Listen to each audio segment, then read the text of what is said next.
امریکی ریاست کیلیفورنیا میں 2 ہفتوں سے زائد سے لگی آگ بالآخر بارش اور 1000 سے زائد فائر فائٹرز کی کوششوں کے باعث بجھ گئی۔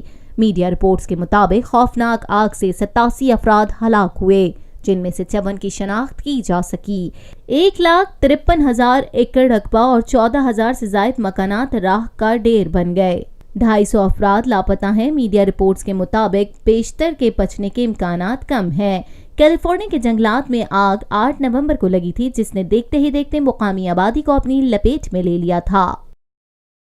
پاکستان میں پہلی مرتبہ حالات حاضرہ کے مختصر مگر جامع پروگرامز، خبروں، تبصروں کے علاوہ دیگر سماجی، تجارتی، ثقافتی، تفریحی، معلوماتی، مذہبی، تعلیمی، صحت اور بچوں کے پروگرامز صرف TNN TV پر۔